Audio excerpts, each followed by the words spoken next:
U Berlinu su eliminirali terorista koji se zaletio automobilom u gej paradu, ubio neku žensku, ozlijedio jako puno ljudi. Skrio se u vrtu svoga oca. Naime, u Njemačkoj, ja sam imao priliku vidjeti, imaju te vrtove.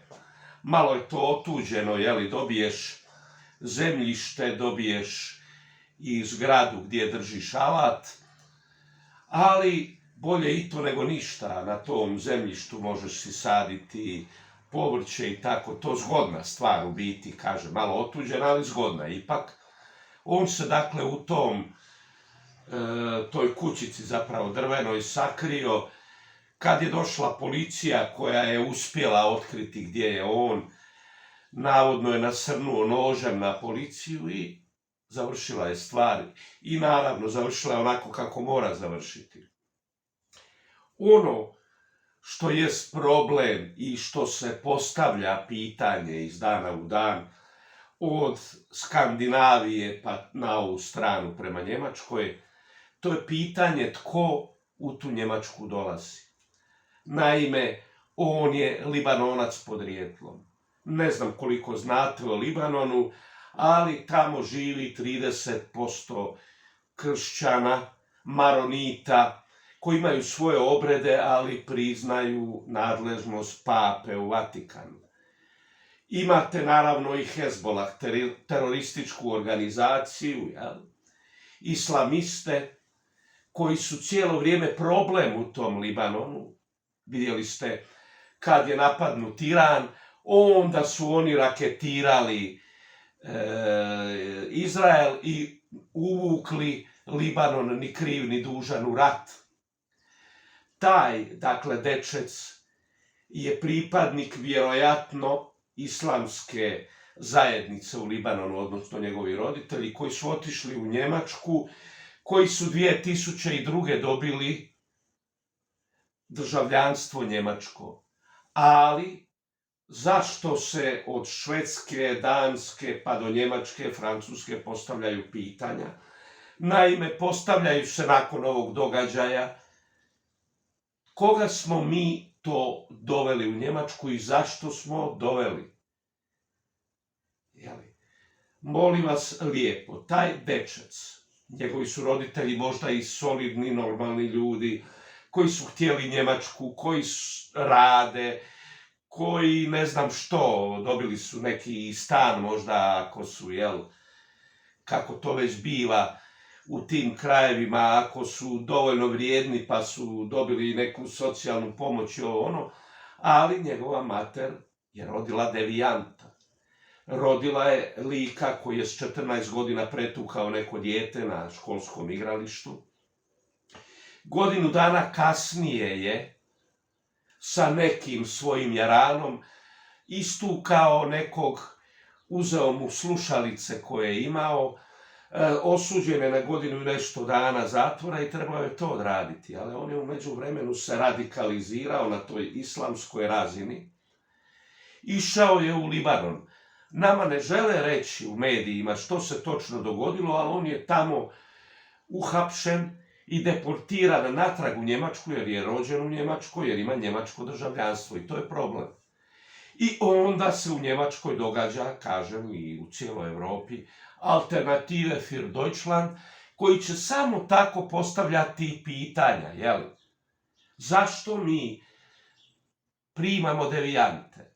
Jer, dame i gospodo, devijanti su i Njemci, neki, čiji su matere oriđiđi Njemice i čiji su roditelji svi redom, babe, didovi i tako dalje, svi Njemci pa su devijanti. Ali, naravno da nastaje problem kad netko, iako je Njemac, iako je njemački građanin, iako je išao u njemačke škole, se radikalizira na razini na kojoj je njegova obitelj bila prije 50 godina. To je, vidite, problem. A događa se u Švedskoj, u Danskoj, svugdje, gdje, dakle, se određen broj ljudi radikalizira. Šta je on tražio u Libanonu? Pa jedino je mogao tražiti Hezbollah, to su njegovi. Koga bi on u Libanonu mogao naći osim njih? Proučavao je te islamističke pokrete, bio pod kontrolom Njemaca. Ali Njemci očito, i to dokazuje ono što sam ja govorio godinama, dakle, evropski kulturni identitet je takav da smo počeli gubiti konce. On je vraćen, dakle, iz Libanona. Hezbollah ga ne bi vratio, nego bi ga upogonio, nego očito su ga ti kršćani uspjeli nekako razotkriti, pa ga vratiti u Njemačku, pa da on je išao na nekakve programe deradikalizacije. Ti psiholozi koji se tim bave su rekli da uzalud taj program, da on nije pokazivao bilo kakvu namjeru da se deradikalizira. On je glumio, jel? I procjena je bila psihologa da on ne može proći taj test deradikalizacije. Ali što može i zašto je Njemačka, iako su znali da je radikal islamski, zašto ti koji su bili zaduženi, policija, tajne službe, nisu reagirali? Pa mi smo mislili da on neće, a jeli, mislili ste da neće? Pa ipak je se unajmio, jeli, bijeli kombi, zaletio se u gej paradu i ubio, dakle, kažem, jednu osobu i ranio, mislim, 19. Sad, kažem, to je to pitanje. Koga mi primamo u Njemačkoj, u Švedskoj, u Danskoj, u Belgiji, u Francuskoj? Svugdje je problem. Svugdje je problem sa radikaliziranim likovima. On je imao 21 godinu, dakle, on je apsolutno upropastio svoj život. On čak nije ni nekakav ozbiljan terorist, jer pravi terorist i priča jedan koji je stručnjak Njemac za taj terorizam, kaže, on očito nije imao nikakvu alternativu, nego kućicu svog oca u polju negdje, jel? Pravi profesionalac terorist, taj bi već organizirao sebi gdje će pobjeći, gdje će živjeti jedno vrijeme i tako dalje, gdje će možda zbrisati opet u taj Libanon, opet negdje, nemam pojma gdje. Ali on nije imao alternativu, on je podkapacitiran intelektualno, emotivno, a onda postavljam treći put, mislim, ovo video u pitanje, šta će nam takav? To su vrlo ozbiljni problemi. Dakle, Njemci su u svojoj nesposobnosti krahirali jer nisu procijenili dovoljno ozbiljno opasnost. Nakon što je napravio to što je napravio i pobjegao, postavlja se pitanje je li imao pomagača. Naime, 3 su priveli iz njegove okoline s kojima se družio, nemam pojma, to su vjerojatno neki klinci koji on od 21 godinu i tako, jedan je i zadržan. Taj koji je zadržan je možda sudjelovao. To više nije jedan, nego su 2 radikala. Tu se sad postavlja pitanje, ja govorim cijelo vrijeme o kulturnom identitetu Europe. Europa je prije svega kršćanska. Ima kršćana, ima ih u Egiptu, kopta 15%, dakle u tom Libanonu 30%. Ali, dakle, rađaju se nekakvi radikali, ti izlijeću na ulice, u Austriji je bilo slučajeva, u Njemačkoj je bilo slučajeva, u Francuskoj je bilo slučajeva. Vidjeli ste što se događa u Švedskoj gdje su geta islamska. Neće da idu u školu, neće naučiti jezik, oni imaju, svoja geta i tamo se oni međusobno druže i bez obzira na to što su došli u Europu, što su dobili i socijalne pomoći i socijalne stanove, ništa. Dakle, oni ne postaju Šveđani, oni ne postaju Njemci, nego su stalno stranci, već dakle 2. generacija, a stranci su. Njih zanima što se događa u Libanonu, njega ne zanima Njemačka, on ne želi biti očito Njemac. I onda se događaju takve stvari, izlijeće se na ulice, viču se nekakve parole vjerske, ubada se noževima ljude. To su strašne stvari. Ali treba postaviti i pitanje Evropljanima. Ja postavljam to pitanje i postavljat ću, imam pravo postavljati i niko mi neće zalijepiti selotep na usta jer treba postavljati ta pitanja. Naši wokeri, jeli, Frau Merkel je wokerica, nek svi dođu, svima ćemo dati socijalnu pomoć, socijalne stanove, ali što si dobio tim? Dakle, sigurno da nisu svi koji su došli iz Libanona radikalizirani, ali ovaj je. I vidite koju je štetu napravio. A naši wokeri, oni prodaju nacionalne priče. Ako imaš nacionalni osjećaj, ako želiš nekakav evropski kulturni identitet, ti si kao primitivac, ti si nekakav naci šoven, ksenofob, ovakav, onakav.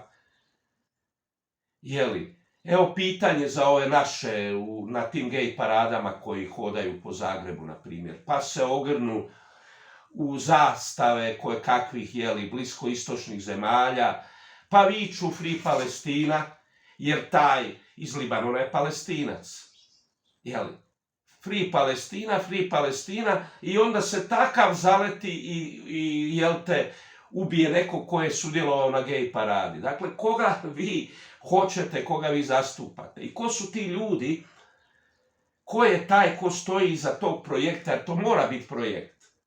Oprostite, molim vas lijepo, i Oman, i Saudijska Arabija, i Ujedinjeni Arapski Emirati, sve te zemlje imaju silnu naftu, imaju naftna polja, ima posla, svi mogu raditi, ali on ide u Europu, on hoće Europu. Je li to dakle projekt da se kulturni identitet Europe promijeni? Zašto ide u Europu? Zašto ne ide u Ujedinjene Arapske Emirate gdje ima love, gdje šejci kupuju nogometne klubove po Europi? Jeli? I zašto vokerija i koji su ti koji recimo su financirali te pokrete Free Palestina, pa smo po zgradama u Zagrebu dobivali nekakve projekcije, ko je to platio? Ko je platio Pernaru Smrdonji, jel te, da on u Ređenici na tamo Dolcu dobije nekakav sat od nekakvog šejka jer on zastupa palestinska pitanja? Jel vratio u krajnjoj liniji taj sat? A ako neko ima love za sat, ima i za ko zna što drugo.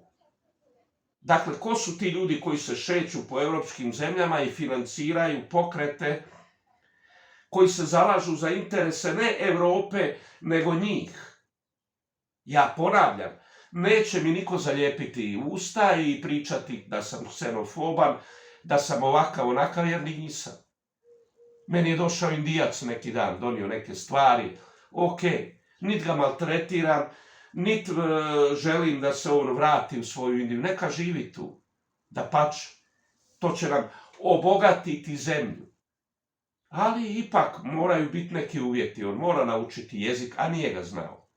Nije znao otvoriti dolje vrata, zvoni mi, imam onaj portafon, ne zna otvoriti vrata, a jadničak čovjek, ko zna gdje je živio, ko zna kako je živio, nije problem u tome, ali mora svladati nekakve evropske discipline.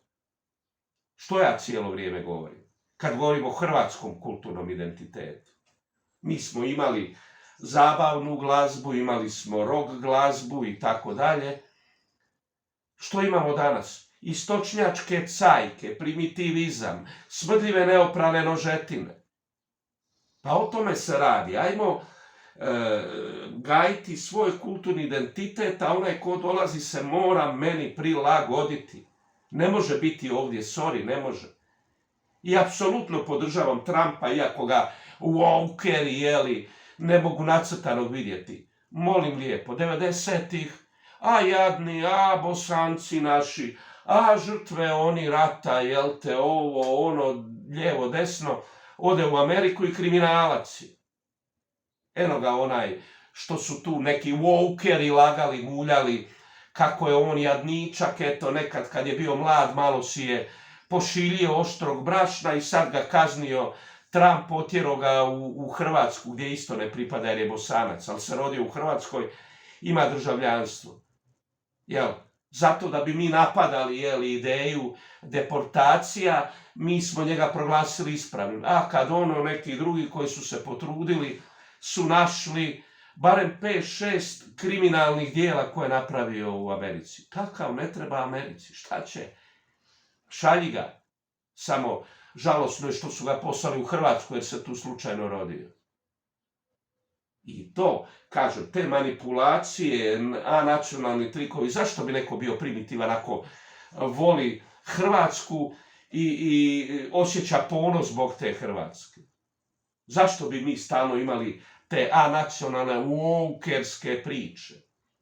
Objasnite nam koja je korist, koju je korist Njemačka dobila od libanonske obitelji koje su dali čak i državljanstvo prije 25 godina. Evo sad, dobili su terorista, izvitoperenog lika, devijanta, ubojicu. Pa ljudi moji, to jest problem, to jest nešto o čemu mi moramo iz dana u dan razgovarati. Ja sam postavio pitanja i postavit ću kad vidim gradonačelnika grada Pule, jer idem u Pulu.